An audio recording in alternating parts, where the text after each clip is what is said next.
Señor, estamos ante una de las cartas más impresionantes que jamás se han escrito en la carta de Romanos. Y Dios, es imperativo, Señor, para nuestra alma, que te rogamos, que tú intervengas para preparar nuestro corazón y empezar a vivir de un modo coherente con la realidad eterna que se está habitando y en la que estamos moviéndonos, en la cual existe todo para tu gloria, Señor. Y hoy día, mientras estamos aquí sentados, cómodos, escuchando tu palabra, alzando nuestras manos y adorando, Señor, hay soldados preparándose para una guerra nuclear. Hay estrategas analizando los puntos en los que el bombardeo quirúrgico puede ser más efectivo para desarmar a Siria o a Israel. Hay gobernantes avaros que quieren el poder creyendo que es lo más relevante. Y Señor, aquí estamos en Querétaro, un grupo de mexicanos, de hispanos, de latinos, rogándote que guardes a tu pueblo, Señor. Que bendigas a la nación que has apartado para ti, Señor. Que obres sabiduría en Estados Unidos y en los aliados para poder proveer protección, Señor. Escoger un lado y que sea el tuyo. Y Padre, queremos ver al final ya cómo va a ser glorificado. Como en los 60, Señor, fue asombroso como 5 naciones contra una. 5 naciones no pudieron contra una, Señor. No porque estaba apoyada por Estados Unidos, sino porque estaba apoyada por ti, Dios. Y Padre, una batalla similar en el aspecto de que quiere destruir se lidia en cada casa de cada persona que has traído este domingo aquí, Señor. Y hay un héroe, y hay un rescatista, y hay un Dios poderoso que tiene algo que decirnos en ambas guerras. En la personal del corazón, en la familiar de los hogares y en el conflicto en Medio Oriente. Y en ambos te rogamos que tú a nosotros como gentiles, como pueblo que no éramos tuyos, pero que nos has comprado por precio precioso de la sangre de Jesús, nos permitas un corazón que pueda adorarte y amarte y deleitarnos en ti y glorificarte de tal modo que cumplamos el propósito que habla Romanos y Hebreos de llevar a celos a tu pueblo, porque un pueblo gentil te ama y te adora mejor, se deleita más, te experimenta más. Y Señor, ellos puedan también encontrar ese espacio en el cual tengan que volver a ti para siempre. Así que Padre, perdónanos por ser tan ensimismados de creer que nada más importa lo que pasa aquí, Señor. Bendice, Señor, a Israel. Guarda a tu pueblo, Señor. Y busca tu gloria. Por amor a tu nombre te lo pedimos, Señor. Amén. Ok, Romanos. Romanos 1, versículo 1. Pablo. ¿Alguien no trae Biblia? Nos encantaría prestarte una Biblia. ¿Alguien no trae Biblia? ¿Alguien? Álceme su mano. Estas manitas levantadas, ayúdenme por favor, anfitriones, a prestarles Biblias. Y los que ya la traen, préndenla o abren en Romanos 1, por favor. Romanos 1, versículo 1. Bien interesante, vamos a ver a Siria. En este caso vamos a ver la próxima semana a Damasco, que es el punto real. Un lugar que Dios hoy día tiene una carga especial en su contra. Es interesante. Vamos a verlo. Si esto sigue caliente, lo vamos a ver quizás en 2 miércoles. Aparte de este sermón para un miércoles. Pero tú puedes tener una carga por alguien y oras como para que Dios bendiga a alguien, ¿no? Pero puedes tener una carga en contra de alguien. Y hoy día Dios tiene una carga en contra de Siria por lo que está queriendo hacer a su pueblo. Entonces, vamos a ver a Damasco en la cena la próxima semana de cómo Pablo se convierte en el camino a Damasco, ¿sí? Vamos a ver el papel de Israel para con nosotros, ¿sí? Cómo realmente Jesús vino a hacer precisamente ese cumplimiento de la profecía que vamos a ver en 2 domingos cuando dice, vamos a leer. Romanos 1:1. Pablo, siervo de Jesucristo, llamado a ser apóstol, apartado para el evangelio de Dios, que él había prometido antes por sus profetas en las Santas Escrituras, acerca de su Hijo, nuestro Señor Jesucristo, que era del linaje de David según la carne, que fue declarado Hijo de Dios por poder, según la Escritura, pero según el Espíritu de santidad por la resurrección de entre los muertos, y por quien recibimos la gracia y el apostolado para la obediencia a la fe en todas las naciones por amor de su nombre, entre las cuales estáis también vosotros, llamados a ser de Jesucristo. A todos los que estáis en Roma, amados de Dios, llamados a ser santos, gracia y paz a vosotros, de Dios nuestro Padre y del Señor Jesucristo. El título del sermón va a aparecer en pantalla, presentando a Romanos. Bienvenido, mi amigo, a uno de los libros más espectaculares jamás escritos. La foto más clara del Evangelio de Jesucristo. El libro en la Biblia en que plantea de modo más glorioso, claro y resplandeciente el Evangelio y la buena noticia de un Dios que te ama y te quiere rescatar. Ahora, no me creas a mí, porque quizás no me conoces. Y dices, no, pues esa es tu opinión, Quique, pero pues, ¿yo qué? Ok, ¿Has visto cómo en las películas, cuando se lanza, salen como comentarios de especialistas? No, es la mejor película, no sé qué. Ok, ahí te va. Digo, evidentemente no voy a poner a críticos de cine a hablar de Romanos, ¿sí? Pero ahí te va la opinión de expertos en el tema, ¿sí? Para que te des, ahora sí que diríamos allá, para que te des un quemón de lo que vamos a estar leyendo. ¿Va? Martín Lutero, si lo ubicas, padre de la Reforma Protestante, ¿ok?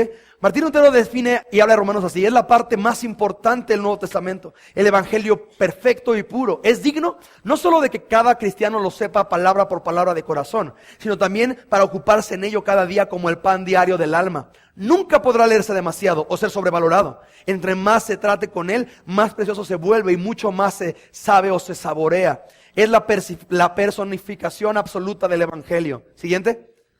Felipe Melanchthon, mejor dicho, llama a Romanos el compendio de la doctrina cristiana. Dice, si tú quieres entender qué es ser cristiano, agarra Romanos. ¿Sí? Siguiente. Juan Calvino dice, cuando cualquiera entiende esta epístola, esta carta, tiene un pasaje que le abrirá la comprensión de toda la escritura. Siguiente. Este es interesante. Este no es ni creyente, es un filósofo, ¿sí? Literalmente todo su contexto. Es un inglés poeta y crítico literario, que al leer Romanos lo define como el trabajo más profundo de la existencia. Lo de abajo está mal, es un error de las siguientes láminas. El trabajo más profundo de la existencia, dice un crítico literario de los más, vamos a llamarle, filosóficos y poetas de su era. Friedrich Godet es un teólogo del siglo XIX, ¿sí? Llama a Romanos la catedral de la fe cristiana. Si tú sabes, hoy día hay más más construcciones arquitectónicas importantes, pero cuando en sus tiempos, o sea, en una ciudad, lo más como arquitectónicamente bonito de una ciudad era la catedral de la ciudad. Entonces, cuando dice, Romanos es la catedral de la fe cristiana. Entonces, a donde tienes que visitar, si vas a leer la Biblia, es Romanos. Dice, G. Campbell Morgan dijo, me encanta dice, es la página más pesimista de la literatura en la que mis ojos o los ojos jamás puedan reposar, pero al mismo tiempo es el poema más optimista que nunca escucharon sus oídos. Richard Lenski escribió Romanos, es sin lugar a dudas la más dinámica de todas las cartas del Nuevo Testamento, y Pablo lo escribió en el clímax de su carrera apostólica. Aproximadamente llevaba 20 años ya en el ministerio del apóstol Pablo. Así que John Wesley, por ejemplo, vino a Cristo por Romanos.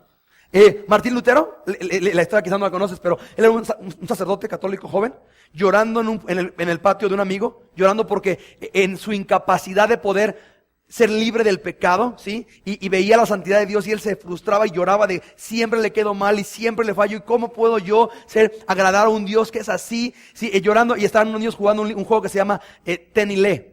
Entonces se pasaban pedazos, ¿sí? de escritos, y le llegó a él un escrito de Romanos, un versículo de Romanos que vamos a ver más adelante, en el que a raíz de ese versículo activó en él un fuego que acabó, como la historia, tú lo sabes, acabó yendo a las catedrales a clavar en las puertas solo palabra, solo escritura, solo Dios, solo gracia, solo y dio gloria. Y la Reforma Protestante nació de un sacerdote católico que entendió, ¿sabes qué? Soy incapaz de agradar a Dios, siempre le quedo mal. De repente aparece Romanos, y aparece la predicación del Evangelio de Jesús, la libertad que hay en su sacrificio perfecto, y entiende, es que no se trata de lo que yo hago, se trata de lo que Jesús hizo. ¿Sí? Es interesante. Esa es como la reseña de los especialistas del tema, llamémosle así, ¿sí? Y para eso vamos a ver Romanos. Ahora, no sé tú, pero no tienes que ser muy inteligente para entender que Romanos fue escrito a la iglesia que está en ¿dónde? No, ustedes son súper inteligentes. Qué bruto, ¿qué hago aquí enseñándoles? ¿Sí? A la iglesia en Roma, Entonces vamos a un poco de Roma, ¿va? Es interesante porque es curioso. Evidentemente la capital del imperio, en su momento más importante del mundo, en tiempos de Jesús y de Pablo, ¿sí? Se estima una población entre 1 millón, no una persona, ¿verdad? Dices, no, pues el rango está muy... Entre una persona y entre 1 millón y 1.600.000 habitantes en Roma, ¿sí? En los tiempos en los que esto se está escribiendo, sí, ya había una población, se estima de más de 10,000 judíos viviendo en Roma. Muchos de ellos se habían convertido al cristianismo porque habían estado en Hechos, cuando se habla en lenguas, y muchos extranjeros estaban ahí, de ahí regresan a sus ciudades para hablar de Jesús. Es curioso, la principal atracción, tú puedes no saber nada de la Biblia, pero sabes esto, por lo menos. El Coliseo Romano. ¿Sí? Tú lo sabes, o sea, conoces la idea del Coliseo Romano. Era su principal atracción. Ahora, es un estadio arquitectónicamente perfecto y muy avanzado para su era. Hoy día estadios de primer mundo toman ideas de logística y de manejo, sobre todo en los túneles subterráneos y demás, toman la idea del Coliseo Romano todavía. ¿Sí? Ahora, tú sabes para qué se usaba, ¿verdad? Era realmente, imagínate la AAA, la WWE, la UFC, multiplícalo por 36, métele animales, métele fieras, métele mártires y métele gladiadores y vas a tener más o menos una idea de lo que trataba el Coliseo Romano. Ese era el entretenimiento del romano, era ir al Coliseo a ver cómo fieras destruían a las personas. ¿Sí? Ahora, también había mercados, había galerías Roma, por ejemplo. O sea, había estos mercados en los que la gente también comercializaba y demás. Es interesante, el cupo del Coliseo Romano, 50,000 personas. Luego tú dices, pues el Azteca tiene más, pastor. Sí, nomás que el Azteca fue siglos más adelante. Un edificio en esta era de 50,000 personas era literalmente un monstruo. ¿Sí? Para que te des una idea más o menos, el Corregidor, ¿así lo ubicas? 45,600 personas. Entonces, hace 2,000 años, el Coliseo Romano recibía más gente que el Corregidora de Querétaro. Para que te des una idea más o menos de las proporciones y tamaños y demás. ¿De acuerdo? El Imperio Romano es el imperio hasta hoy día que más ha influenciado en nuestra generación y nuestra era en conceptos como, empiezo como el calendario, por ejemplo. No sé si sepas, pero agosto es un mes derivado del César Augusto, ¿sí? Julio, o sea, meses que hoy día tú dices, es como, son derivados de emperadores romanos. ¿De acuerdo? Evidentemente en tiempos romanos había 10 meses, enero y febrero no lo consideraban. Vamos a ver después de eso, y si no, créeme, no vas a perder tu salvación por no entender eso. Así que, pero, o sea, nuestro calendario es muy impactado y muy influenciado por el calendario romano, ¿sí? Otro, los acueductos, digo, tú en Querétaro, tú y yo sabemos qué es eso, ¿sí? Tuvieron su boom, ¿sí? Y fue un medio de conectar y traer agua a las ciudades muy usado por los romanos. Arquitectura, o sea, ¿alguno de ustedes aquí es arquitecto? ¿Alguien arquitecto? ¿Sí? Mira, ustedes saben que hoy día realmente lo que le llaman la influencia grecorromana, hoy día edificios siguen construyéndose y o decorándose con estilos en columnas, en ese tipo de cosas. ¿Sí? Siguiente, en gobierno. La idea del Senado, sorpresa. O sea, hoy día somos el país con más senadores del mundo. Gracias a que un romanito se le ocurrió tiene que haber representantes del pueblo. Ahora es bien interesante el punto. ¿Por qué? Porque tú y yo tenemos problemas con PAN, PRI, PRD. O sea, créemelo, eso es un juego de kinder para lo que se vivía en Roma. O sea, el asesinato de Colosio es como nada más un lunes cualquiera en el gobierno romano. Traiciones, asesinatos, manipulaciones. O sea, era un rollo chido, pues, para nuestra era. Así que tú lees el proceso y le hubiera habido un proceso en Roma y dices, creo que no ha cambiado nada el rollo. No ha cambiado nada el rollo, ¿sí? La idea de colonias, por ejemplo, de administrar las ciudades en colonias, fue muy, muy usada dentro de Roma como capital, ¿sí? Y sobre todo las carreteras. Fue el imperio que más carreteras ha edificado y construido. ¿Por qué? Bueno, en su era. ¿Por qué? Porque Dios decidió levantar un imperio romano para que fuera el más grande de su era post Alejandro Magno, ¿sí? Y pudiera construir carreteras, ellos en su opinión, para su beneficio y poder trasladar el grano y los servicios y las personas de manera más rápida. Pero Dios lo tenía todo agendado, papá. Porque Dios envió a Jesucristo a morir en este imperio para que la pregonación del evangelio fuera más fácil de llegar a todas las naciones por medio de las carreteras que los romanos habían hecho. Hoy día es el internet. El internet es una herramienta que Dios diseñó. ¿Para qué crees? Hay gente que tú no vas a alcanzar jamás a ver, pero que por el internet pueden tener acceso a la Biblia, pueden tener acceso a recursos bíblicos sanos, ¿sí? Es interesante. Repito, el imperio que más nos ha impactado a nuestra era hoy. Religión. Pues eran católicos porque ahí está el Papa, pastor. No seas naco, en este tiempo no había Papa. ¿Sí? Los romanos, si te das un poquito de historia, los romanos no eran como muy originales en cuanto a religión se refiere, la neta. Ellos realmente, como vienen desde Alejandro Magno y esta influencia, ellos realmente agarraron a los dioses griegos, Zeus y compañía, los maquillaban y les dieron nombres como Martes, Junos y demás. Y después, o sea, creo que el mexicano también viene de ahí, hijo. Agarras algo ya que está pegando y nada más le cambias, en vez de virgen tal, le pones virgen morena porque somos morenos. Esto va a pegar porque es como nuestro. Nosotros lo inventamos, pero es... Entonces empiezan a crear los dioses y sus deidades, y después empiezan a abrazar, me encanta, es el hombre sin Dios. Empiezan a agarrar religiones más sensuales, de Oriente, sobre todo de Egipto, por ejemplo. Isis, cuando fue el rollo todo de Augusto con Cleopatra y compañía. Entonces eran orgías, o sea, dices, no hay que ser muy creativo para inventar. Entonces eran orgías para adorar a Isis, porque era el máximo placer presentado en sacrificio y adoración a los dioses. Y Cibele, en fin, Baco, o sea, cada quien tenía.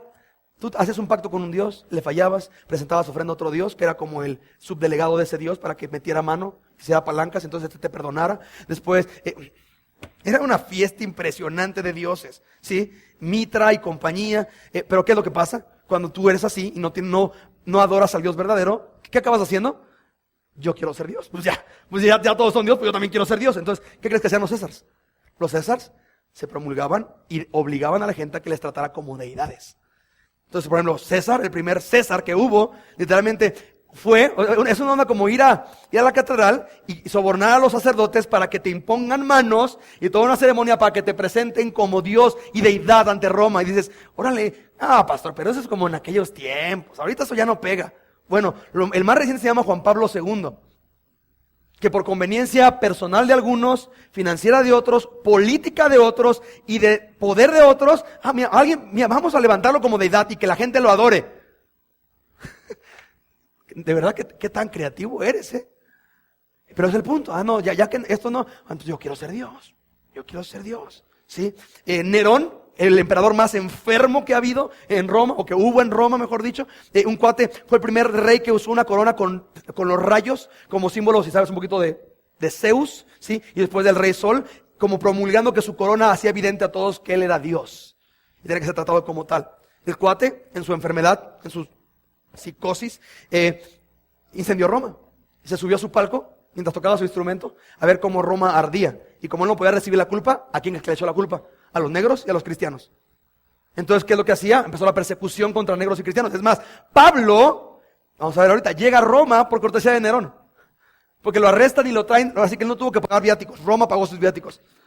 ¿Sí?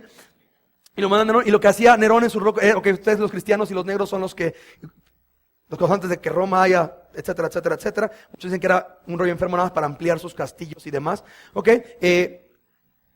Su Dios dice que ustedes son la luz del mundo. Perfecto. Entonces el resto cristianos, en mis jardines levanto estacas, amarro cristianos ahí, les echo aceite y les prendo fuego vivos. Y de noche invito a Roma a entrar a mis jardines a ver y les digo desde mi palco, les digo, cristianos, brillen. Ese es el buen Nerón, ¿sí? Dios, ¿sí? Él es Dios. Evidentemente no acabó muy bien la historia, ¿verdad? Entonces, repito, si hay una foto clara de nuestra era en la Biblia, en un imperio, es Roma. Un imperio totalmente homocéntrico, ¿sí? Que existe para el placer, social, moralmente. Por ejemplo, ¿quién de ustedes se casó amando a su esposa o a su esposo? ¿Alguien se casó amando a su esposa o a su esposo? Nada más 4, los demás. Ok. Sí, dije, no manches. No, vamos a tener una serie de matrimonios. Roque Romanos, lo cerramos. Vamos a matrimonio, ¿sí?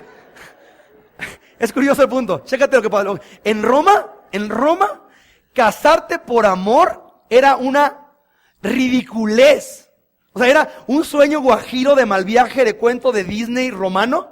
Era casarte por amor. No, ¿en dónde pasa eso? Todos los matrimonios en Roma eran por conveniencia o política o financiera. Entonces, si tú, es que pastor, yo estoy enojado porque mis papás no me dejan tener novio. Dale gracias a Dios. Porque si hubieras nacido en tiempos de Roma y tu papá quiere un hueso en gobierno y la hija del delegado en su momento es más fea que la Chupitos, tu papá te va a casar con ella. Es lo que pasaba en Roma. O sea, era risible. O sea, cuando un chavito le llevaba diciendo, es que me quiero casar, como es que lo amo, los papás se reían así de, ¿qué tiene que ver eso a la hora de casarte? ¿Sí? Te casas y conforme lo conoces, lo vas amando. Hoy día que es al revés. Lo amas y conforme lo conoces, lo vas detestando. ¿Sí?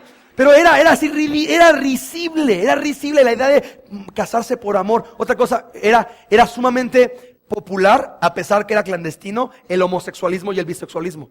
Era muy común que un hombre tenía a su esposa para cuestiones públicas de fotos y fiestas y demás, pero tenía a sus siervos, esclavos y amantes con los cuales él era homosexual o bisexual. Era sumamente sabido por todos, pero era como un secreto a voces. Ahora sí que la gente diría, es que ya salió del closet. Roma era el closet sotototototote, ¿sí? Era depravado la idea, eran orgías, eran fiestas de... O sea, y lo vamos a ver al final del capítulo 1 cuando dice, porque no aprobaron tener en cuenta a Dios ni darle gracias, Dios los entrega una mente reprobada para hacer cosas que no convienen, de modo tal que acaban deshonrando entre sí sus propios cuerpos. Por eso Pablo toca esos puntos, porque el imperio romano era así como de bien común, o sea, los baños públicos y todo ese tipo de ondas, era tan parecido a nosotros, mi amigo. Nada más que hoy día hay tables, hay burdeles, hay casas de masajes, hay casinos, hay un corregidora, pero el punto sigue siendo el mismo. Una generación que cree que existe para encontrar placer, para buscar su beneficio. Yo existo para ser feliz. Ok, mi querido romano, bienvenido a una carta que se trata de ti. Queretano, perdón. ¿Sí? El autor, Pablo, inspirado por el Espíritu Santo, aproximadamente en el 55 después de Cristo, ¿sí? Lo escribe desde Corinto. Es un dato interesante que te iba a decir ahorita. Pablo nunca fue a Roma. O sea, Pablo escribe esta carta y nunca ha ido a Roma. Él no conoce la iglesia en Roma. Él ha oído de la iglesia en Roma que está bien, que está creciendo, que está sólida, ¿sí? Y les decide escribir después de 3 meses en Corinto como relax, que no había tenido tanta actividad en el ministerio. Sobre todo se estima que después del invierno. Les decide escribir una iglesia en Roma a plantearle su deseo de ir a visitarles. Repito, cosa que lo iba a hacer patrocinada por Nerón y compañía. Pero el cuate dice, de ahí que es la única carta que él empieza presentándose no como responsable o alguien que fundó la iglesia o que está a cargo de la iglesia, sino empieza el versículo 1 diciendo Pablo, y el primer atributo que dice es ¿qué? Siervo de Jesucristo. Siervo de Jesucristo. ¿Sí? Y es fascinante el punto, ¿sí? Porque lo escribe, llevaba ya 20 años en el ministerio, el buen Pablo, ¿sí? Y escribe esto realmente, nada más para, ¿sabes qué? Sé que van bien, este es el evangelio, no se dejen engañar, esta es la realidad de lo que predico, ¿sí? Esto es lo que Cristo me ha revelado, deseo pronto ir a verles, ¿sí? Ese es como básicamente el deseo de la carta, plantear y no dejar lugar a dudas de qué se trata la vida en Cristo. Para algunos, aparece en pantalla, si tienes más dudas de esto, en la vida y el ministerio de Pablo, antes Saulo, aparecen a detalle en Hechos capítulo 8 al 28, así como en Gálatas 1 y 2 de Corintios 11 y 12, para que nada más si quieres tomar nota de esto y en tu devocional vayas como conociendo quién es Pablo. Vamos a ver nada más muy rapidito esto la próxima semana, en cómo se convierte Pablo y cómo pasa de ser un enemigo hostil, aferrado, odiando a cristianismo, a ser uno de sus principales promotores y siervo de Jesús, ¿sí? Pablo era un estricto y radical fariseo, pero, o sea, el cuate no solamente sabía de memoria el Pentateuco, los primeros cinco libros de la Biblia de memoria.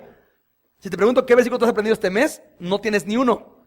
Sí, el cuate, 5 libros de memoria. No solamente lo sabía, sino que era como el abogado defensor de la ley, ¿sí? Y era, repito, este fariseo radical y extremo. Llegó a ser uno de los principales perseguidores de la iglesia cristiana, ¿sí? Tan así, ¿alguno de ustedes ha leído el libro de Hechos? ¿Hechos? ¿Sí? ¿Te acuerdas de Esteban? El primer mártir de la iglesia cristiana, ¿sí? Muchos comentan que Pablo estuvo ahí cuando Esteban fue apedreado y él aprobó, porque tenía que ser él aprobó que Esteban fuera apedreado. Entonces, si había alguien en la foto, en el mapa judío del planeta que odiaba al cristianismo y a Cristo, se llama Saulo de Tarso, hoy conocido como Pablo, ¿sí? El cuate como judío entendía perfectamente la naturaleza de la religión en esta relación en cuanto a la ley y el pecado que produce al final del día la muerte, ¿sí? Había experimentado, y lo vamos a ver la próxima semana, en Hechos 9 y en Hechos 26, una transformación radical cuando Jesús le para en el camino a Damasco, repito, hoy Siria, ¿sí? Y le tumba del caballo y él entiende que ha vivido creyendo que conoce a Dios, pero no tiene ni idea de quién él es. Pero el cuate aferrado a la ley, sabía los mandamientos, era celoso de la ley judía, ¿sí? Para el 97 después de Cristo, cada iglesia cristiana en el planeta tenía por lo menos una copia del libro de Romanos, de la carta a los Romanos, y tenía por lo menos a 1 o 2 personas que lo sabían de memoria. Entonces, por ejemplo, evidentemente no había Biblia, no había, bueno, ¿quieres pasar abren sus Biblias en Romanos 1? Capítulo 1. Para empezar, no había ni numeritos. ¿Sí? Era, ok, bienvenidos a la iglesia en Corinto. Le voy a pedir al hermano Hugo que pase, que él es el que tiene la primera mitad de Romanos del 1 al 8 de memoria, que pase y que nos predique de Romanos de memoria. ¿Sí? Fue la carta que más impactó y que más alcance tuvo en toda la iglesia primitiva de Jesús. Ahora, la pregunta sería esta: ¿cómo un cuate que odia a Jesús termina tomando dictado de cerca de 7,100 palabras aproximadamente para hacer una carta que predicadores 2,000 años después iban a seguir usando para ser exhortados, animados, consolados, redarguidos, e iban a predicar para salvación de tantos? Porque no pierdas de vista algo. Pablo no era una onda como de, bueno, era un ateo que después hizo cristiano. No era un ateo. Era, y repito, el cuate más hostil contra Jesús que pudiera haber en su momento. Pero él entendió esto, él sabía de religión, ¿sí? Y él entendía, y es el que, vamos a decir, el autor de una carta que mejor explica así y desglosa y hace ver clara el problema más relevante del mundo. ¿Cuál es el problema más relevante del mundo? Dicen muchos, Peña Nieto. No. El problema más relevante del mundo es el pecado. El pecado y que somos pecadores. Es un cuate que sabía la ley, la guardaba y llega a definir exactamente nuestra condición sin Cristo. El capítulo 1 y 3 se trata de eso. Es como universidades como Yale, por ejemplo, Harvard, las demás clases en Estados Unidos. Si tú estudiabas derecho ahí, para graduarte tenías que hacer tu examen evidentemente profesional, llamémosle hoy, y tú tenías que dar una tesis y explicar Romanos a tu, ¿cómo le llaman a los maestros que son? Gracias, sinodales, o esos cuates bien machines que te juzgan, ¿sí? Entonces, tú tenías que hacer tu declaración, ¿sí? ¿Por qué? Porque Romanos era la carta que mejor explica la condición legal en cuanto a crimen, sentencia, plan de redención, justificación, libertad y evidentemente en Cristo santificación. Y el cuate empieza a explicar, entiende esto, tú puedes ser la mejor persona moral, pero sin Cristo, tus mejores intenciones, tus mejores obras, para Dios le son asquerosas porque son trapos de inmundicia. Espérate, ¿cómo? Porque pecar no nada más es romper un mandamiento como a los niños de escuela les enseñan a decir, ¿qué es pecado? Pues desobedecer a Dios. Pero como realmente tú tienes lo mismo de desobedecer a tus papás, pues nada más es desobedecer a Dios. No pasa tampoco gran cosa. Entendamos algo, mi amigo. El pecado es algo mucho más que romper un mandamiento. Muchos tienen una ingenua, hablamos de esto el miércoles, muchos tienen una ingenua idea, lo que yo le llamo obediencia selectiva. Obediencia selectiva. ¿Qué es esto? Soy bien, ahora sí que diríamos acá, bien pegado y bien aferrado y bien celoso de los mandamientos y cosas de la Biblia que no me cuestan trabajo. Pero soy el perfecto autojustificante, minimizante de las cuestiones de las cuales yo sigo siendo cautivo. Y no se dan cuenta que es una tendencia bien carnal esa. Que para el ladrón, para el ratero, el homosexual es más pecador que el ratero. Para el homosexual, ¿sí? El asesino es más pecador que el homosexual. Para el asesino, el político ratero es más pecador que el asesino, ¿sí? Para el político ladrón, el pedófilo es más pecador que el político ratero, ¿sí? Pero pierden de vista lo que vamos a ver en Romanos, que el violador y la prostituta, el pedófilo, el ladrón y el asesino, requieren la misma gracia y el mismo rescate que el ama de casa bien devota, pero que no se sujeta a su marido. Que el esposo bien trabajador, pero que tiene una adicción a pornografía. Que el joven que empieza a trabajar y empieza a creer que todo es para su gloria y para sí, para ser feliz. Y existen para ellos, ¿sí? La realidad es esta. Todos necesitan el evangelio. Todos necesitan el evangelio. Ya que el pecado básicamente es, y yo creo que ahora sí va a aparecer en pantalla, es el mal supremo y la mayor atrocidad del universo. ¿Por qué? Por una sencilla razón. Porque básicamente el pecado es esto. Toda pensamiento, acción o palabra u omisión en el que la gloria de Dios no es honrada. Siguiente, en el que la santidad de Dios no es reverenciada. Siguiente, en el que la grandeza de Dios no es admirada. Siguiente, en el que el poder de Dios no es alabado. Vamos a una pausa ahí. 4 cosas. No, yo soy buen cristiano porque yo ya no digo groserías. Bien, en tu modo de trabajar es evidente y la gente puede reconocer que Dios es el que recibe la gloria por tu trabajo. En tu modo de amar a tu mujer, la santidad de Dios es reverenciada. Solteros, en el modo de tener tu novia, ¿hace evidente la santidad de Dios que es reverenciada en tu modo de tu noviazgo? ¿Sí? En tu modo de gastar, la grandeza de Dios es admirada. ¿Sí? En tu modo de entretenerte, el poder de Dios es alabado. Es que soy buen cristiano, eres un pecador. ¿Sí? Siguiente. La verdad y la sabiduría de Dios no es buscada. Siguiente. La belleza de Dios no es apreciada. Siguiente. La bondad de Dios no se saborea, no te deleitas en quien Él es. Siguiente. La fidelidad de Dios no es valorada. Siguiente. Las promesas de Dios no son conocidas. Pero es que soy cristiano y esta es mi cuarta iglesia y yo soy cristiano desde el 84. Y está increíble, pero si tú no confías en Dios, si tú no saboreas su bondad y estás amargadísimo en vez de saborear qué bueno Él ha sido contigo, si tú no aprecias lo bello que es tu Dios, si tú no buscas su sabiduría, estás en pecado, hijo. Estás en pecado. Siguiente.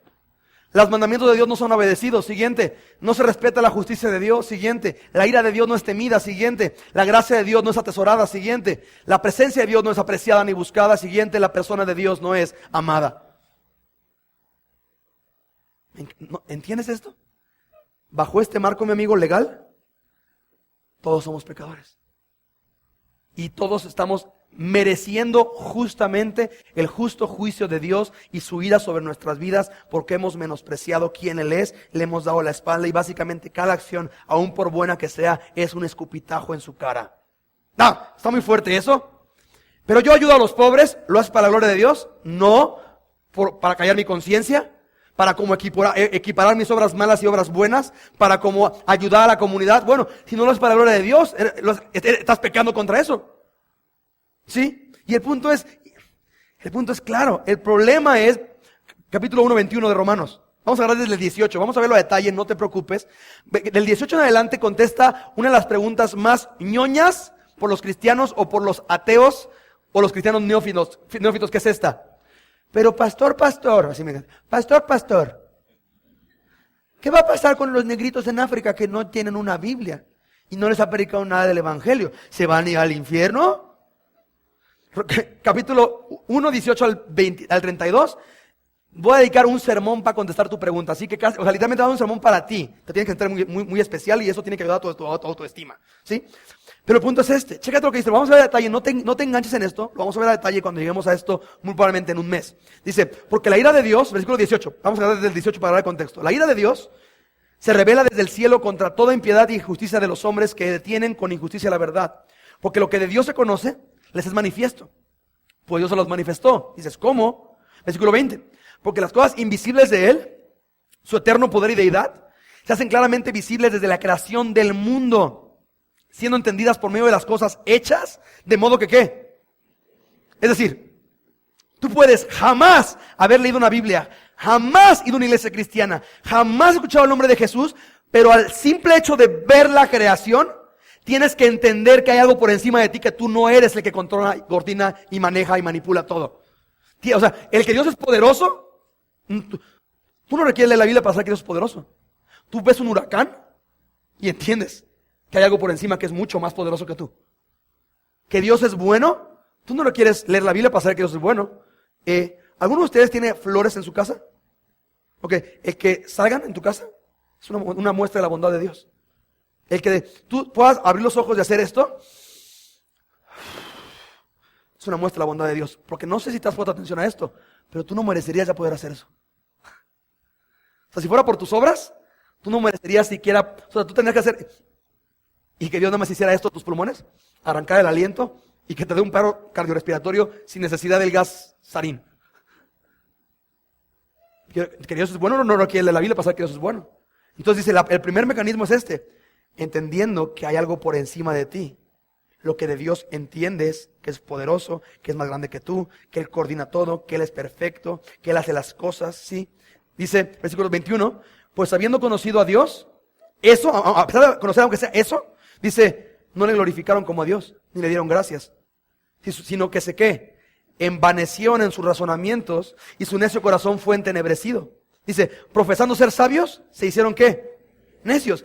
Y es el pecado. Y cambiaron la gloria del Dios incorruptible en semejanza de ¿qué?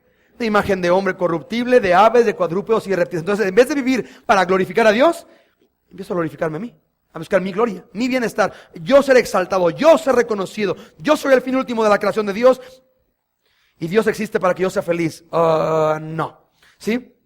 Versículo 24. Por lo cual también Dios los entregó a la inmundicia, en las concupiscencias o malos deseos de sus corazones, de modo que deshonraron entre sí sus propios cuerpos. Versículo 28. Y como ellos no aprobaron tener en cuenta a Dios, Dios los entregó una mente reprobada para hacer cosas que no convienen. Me encanta. El que tu mente piense y planee y opere en cosas que no convienen, eso no es el pecado. Es una consecuencia de que entendiendo que hay algo por encima de ti, tú no vives para su gloria. Tú vives para la tuya, ¿sí? Para ti. En vez de darle gracias, ¿sí?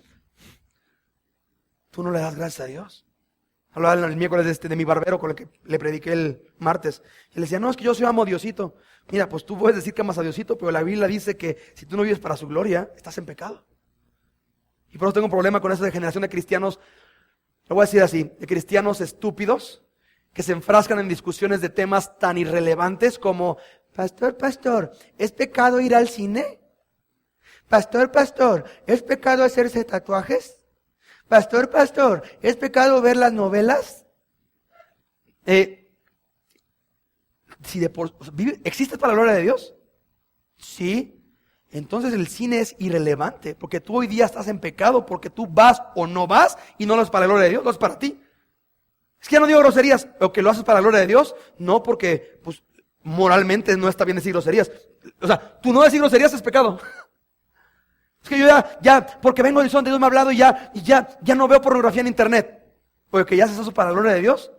No, sino pues porque entiendo que le hace daño a mi esposa y que le soy infiel y que atento contra mi matrimonio. Bueno, o sea, tu moralidad y tu avance es pecado para Dios, porque no lo es para su gloria. ¿Entiendes? Y por eso capítulo 1, 2 y 3 es este marco en el que todos entramos para terminar diciendo, diría el programa mexicano, ¿y ahora quién podrá ayudarnos? Y entonces aparece el verdadero héroe de la historia, Jesucristo, a decirte, exacto, y eres merecedor de un juicio. Pero es que soy cristiano desde niño. ¿Vives y existes para la gloria de Dios? ¿Tu modo de hacer tu empresa glorifica a Dios? No, estás en pecado. ¿Tu modo de gastar dinero glorifica a Dios? No, estás en pecado. ¿Tus relaciones sexuales glorifican a Dios? No, estás en pecado. Espérame, ¿cómo? ¿Mis relaciones sexuales pueden glorificar a Dios? Sí, la Biblia dice que a Dios le es honroso el lecho sin mancilla. El sexo en el matrimonio entre el esposo y la esposa, a Dios les es agradable. De ahí que muchos pecan con Dios por no adorar a Dios en eso también. ¿Sí? Y de ahí que la palabra dice más adelante, dice, no se nieguen los unos a los otros. En el matrimonio dice, no se nieguen el uno al otro, porque no quiero que le den lugar al diablo. Porque el Dios creó el sexo para el matrimonio que sea honroso a Dios y agradable a Dios. Y si ustedes andan y andan con rencillas y con pleitos y no tienen intimidad sexual, Dios no es agradado en su matrimonio porque Él es agradado por lo que creó para que tú te deleitaras en que Él es bueno. El orgasmo, ¿quién crees que lo inventó? ¿Tú? Lo inventó Dios. ¿Por qué? ¿Porque te odia? Sino para que tú al experimentar ese clímax puedas entender, hoy creo que Dios es demasiado bueno. Ahora, si Dios es un deleite mucho más grande que este deleite que es temporal, yo quiero conocer eso. Yo quiero conocer un deleite que es consistente. ¿Sí? Todo lo creado, Romanos 2:76, todas las cosas son de Él, por Él y para que Él sea la gloria por los siglos de los siglos. Amén. Así que mi querido cristiano de años, pero que yo iba a la iglesia tal, y yo servía en tal, y cantaba tal. ¿Sabes una cosa? Si hoy no vives para la gloria de Dios, tú hoy estás en pecado. ¿Sí? Y es lo que vamos a ver a lo largo de estos 3 capítulos. Siguiente, te voy a dar un pequeño glosario. ¿Sí? Concepto que tienes que tener claro durante la serie para como ayudarte a avanzar más rápido, ¿sí? Primer concepto que tienes que tener claro, justificado. Justificado es esto. Dios nos declara justos delante de Él. Dios te ve por tu fe en Cristo delante de Él como si nunca hubieras pecado y como si siempre hubieras obedecido. Esa es una de las más grandes palabras y maravillas que Jesús te ofrece. Que por medio de tu fe en Jesús te presentas justificado delante de Dios. Que Dios, a la hora de pasar lista, diría el viejo himno cristiano, a la hora de pasar lista y sale tu nombre, te presentas delante de Dios. Y Dios te ve y ve a Jesús y te ve como si nunca hubieras desobedecido y como si siempre hubieras obedecido. Es impresionante eso. ¿Por qué es impresionante? Porque tú y yo sabemos lo que hicimos esta semana, ¿cierto? Lo que pensaste, lo que deseaste, lo que no deseaste, lo que no procuraste, lo que codiciaste. Y que por la fe en Jesús, Él te justifica. Vamos a verlo más a detalle en la serie. Siguiente término, gracia. Vimos que gracia es esta incondicional aceptación a una persona que no lo merece por alguien que no está obligado a hacerlo. Pero básicamente significa que no podemos ganar el ser justificado. Es gratuito, no lo merecemos. Y la gracia es la base en la que conseguimos todo lo demás en Jesús. Siguiente. En Cristo, un término que le encanta a Pablo usar. En Cristo, es una preciosa condición, ¿sí? Que significa que Jesús mismo y no nosotros, y tampoco nuestra obediencia a la ley, es lo que hace que nos basemos para nuestra justificación. Sino que es Jesús, es la roca mucho más firme en la cual nos basamos para presentarnos delante de Dios como inocentes, ¿sí? Propiciación, nosotros esos términos difíciles, pero significa que la ira de Dios que nosotros merecíamos ha sido eliminada. Cristo la absorbió en la cruz y se la llevó. Se convirtió Cristo en maldición para salvarnos a nosotros y se llevó el juicio de Dios. Dios fue agradado y satisfecha su justicia en el sacrificio perfecto de Jesús en la cruz del Calvario. ¿Sí? Por medio de la fe. Otro término que también le encanta a Pablo. Muestra cómo tú y yo nos convertimos en beneficiarios de toda la gracia de Dios. Nosotros no trabajamos para ello, sino que la recibimos como un regalo por la fe. Pablo lo subraya en Romanos 5:17. Ve allí en tu Biblia. Y lo vamos a ver cuando lleguemos a esta relación entre Adán y Cristo. Romanos 5:17 dice así. Y este es un sermón que está para muchos un poco complejo, porque es mucho contexto. Entonces, no te agüites, vamos a verlo varios meses, pero es para mí como pastor importante como dejar la base de a dónde vamos y qué es Romanos, ¿verdad? Romanos 5:17 dice,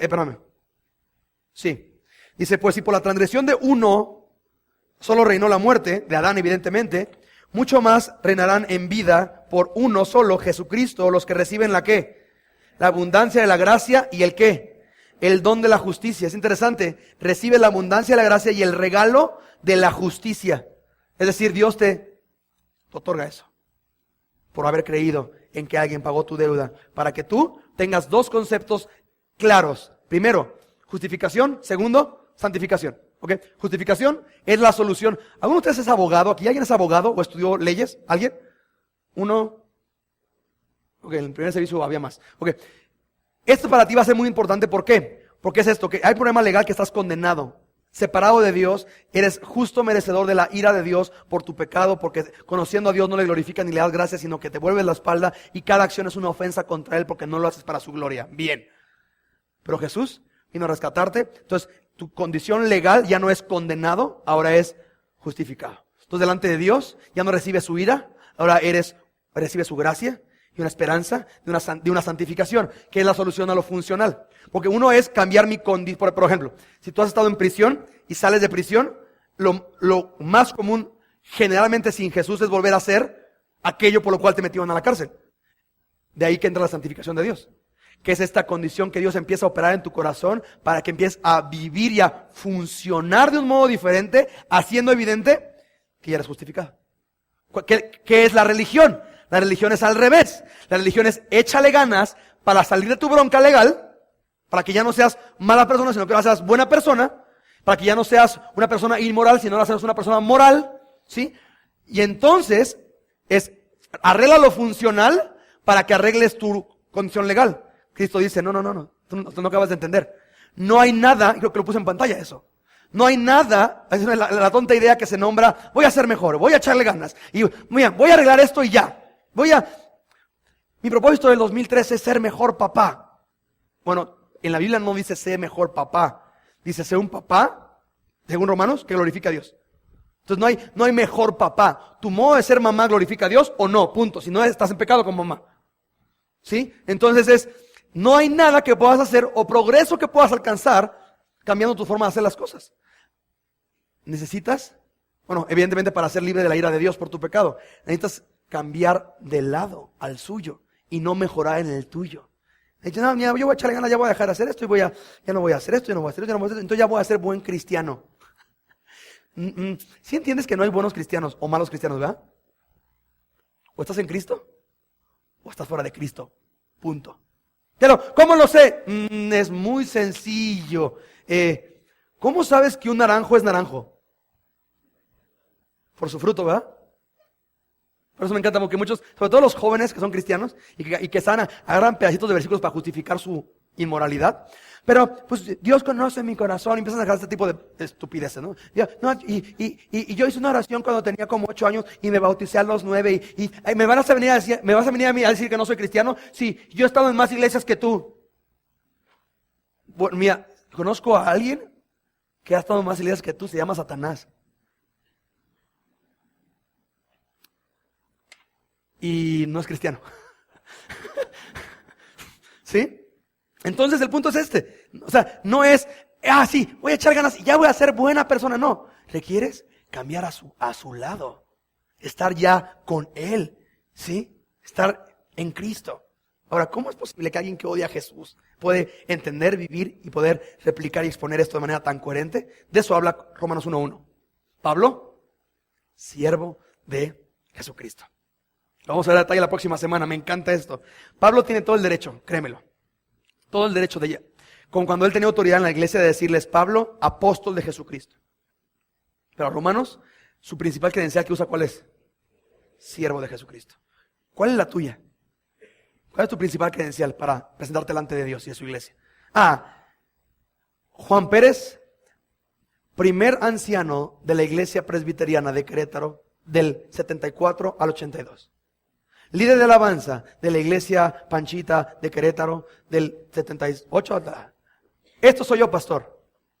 Yo servía a tal pastor, ayudaba a tal pastor, yo ayudaba a tal iglesia. Mira, está bien, pero no sirves a Jesús. Tú te sirves a ti. Y aún tu mejor intento por, es que quiero servir. Realmente no lo haces para gloria de Dios, créemelo. Y en Querétaro aquí ha pasado tanto. Gente que no, es que yo quiero servir. Realmente quieres servir porque estás acostumbrado a servir. Pero yo veo tu servicio y Dios no es glorificado en tu servicio. Porque es tu condición como para darle lo mínimo. Así, bueno, está bien. Voy a ser mejor cristiano, entonces voy a involucrarme en un servicio. ¿Qué es lo menos que puedo hacer? Ok, mantenimiento. Ok, baños. Ok, anfitriones. Ok, proyectar. Ok, audio. Ok, ¿qué es lo menos? Que no me exija como rendirme a Jesús. Que es así como un hobby más. Como una actividad como que yo presento como, soy cristiano, pero porque sirvo en tal área en la iglesia. Sirves en pecado, porque Dios no es glorificado con tu servicio, créemelo. Y todo mundo lo percibe, menos tú. ¿Sí? Entonces, bienvenidos a una serie escrita por un enemigo de Dios, al cual Dios le hizo lo peor que le puede pasar, hacerlo su amigo. Convertirlo a Él. Volverlo así a Cristo, ¿sí? Y que hoy día escribe a enemigos de Dios para que puedan ser convertidos también en sus amigos. ¿Interesado? ¿Ok? Nos vemos cada domingo a partir de hoy, durante los próximos meses, para estudiar la carta que más glorioso plantea la buena noticia de Jesús a tu vida y a la mía. Y que puede transformar y es poderosa para transformar enemigos a amigos. Tibios a genuinos. Muertos a vivos. No estoy diciendo así. No es personal contra ustedes, es como de mi púlpito nada más, aquí y aquí. Así esta gente así de... Bueno, qué bueno que vine porque quiero estar de ese lado. ¿Sí? Entonces, porque es mi anhelo, y debes saber, es mi objetivo y mi misión como pastor. El crear en Cristo una iglesia formada por personas que entienden 1 Corintios 6:20. Va a aparecer en pantalla esto, sí. Síguete Romanos y vas a dar evidentemente con Corintios. 1 Corintios 6:20. Que entiendes esto, que hemos sido comprados. Pablo empieza en siervo de Jesucristo. Vamos a ver la próxima semana. Siervo es doulos en el original, que es aquel que pertenece y que depende y que sirve a otra persona o a otro, en este caso a Jesús, ¿verdad? 1 Corintios 6:20 es un buen texto a memorizar, mi amigo. Dice, porque habéis sido ¿qué? Comprados por precio, o sea, costaste. Tu salvación costó, a ti no te va a costar. Cristo la pagó en la cruz. Pero porque has sido comprado por precio, glorificad pues a Dios. ¿En quién? En vuestro cuerpo. Me encanta, no dice en vuestros domingos de 11 a 1. No. ¿A dónde va tu cuerpo en la semana? ¿A trabajar? Ok, glorifica a Dios ahí. Al doctor, glorifica a Dios ahí. Al peluquero, glorifica a Dios ahí. A jugar, glorifica a Dios ahí. ¿A dónde va tu cuerpo? A comer en un restaurante, glorifica a Dios ahí. ¿Sí? Glorificad a Dios en vuestro cuerpo y en vuestro espíritu, los cuales son de ¿qué?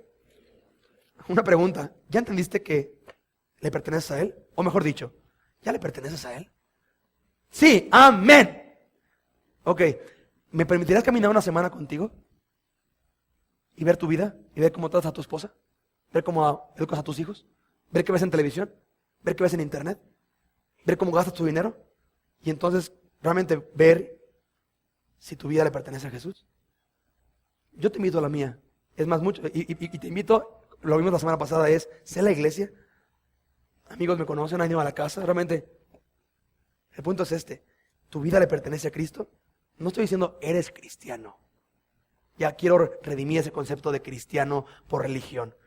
¿Tu vida le pertenece a Cristo? ¿Eres su siervo? Si no, esta serie es para ti. Y si sí, esta serie es para ti también, para que entiendas cómo se ve eso. ¿Sí? Así que, Pablo, siervo de Jesucristo. ¿Ya te cansaste tú de servirte a ti? ¿De servir a otras cosas? ¿Sí? Me encanta. Es que mi empresa, es que si no estoy todo el tiempo en la empresa se viene abajo. ¿Sí entiendes que estamos a un día que se desate la nueva guerra mundial y tu empresa va a valer para 3 cosas, ¿verdad?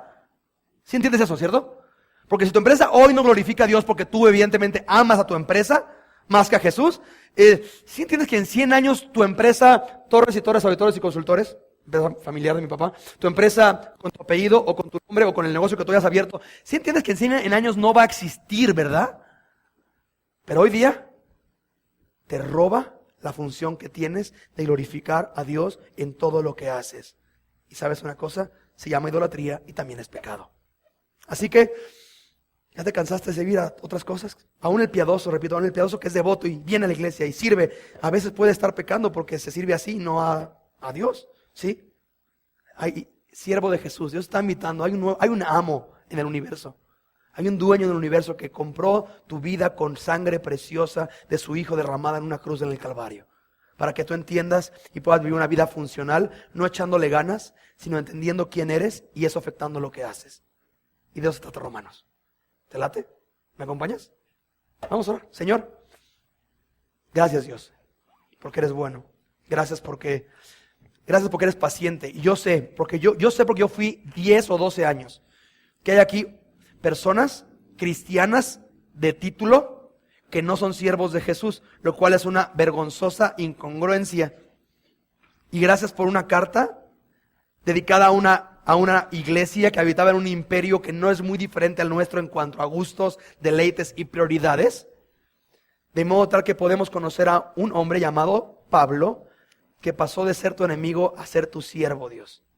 Y aquí mi preocupación es que aquí hay mucha gente que no se considera tu enemigo, pero es evidente su vida que no es tu amigo y que no viven para ti.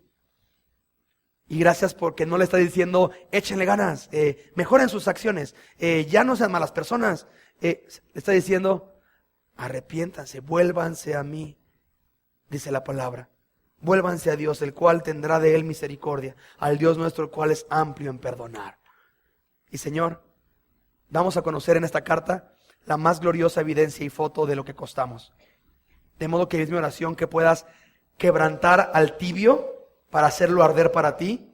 Y a la persona que no te conoce, quizás es la primera vez que viene a una iglesia, pueda entender que es una persona amada por ti, que has sido paciente con él o con ella, que le has bendecido más de lo que merece y que pueda entender quizás en esta introducción, ni siquiera hemos visto la Biblia como tal, verso por verso, como en casa lo hacemos, pero en esta introducción pueda entender que ha pecado contra Dios, porque ante todo lo bueno que ha sido con él o con ella, esa persona no vive para ti, Dios.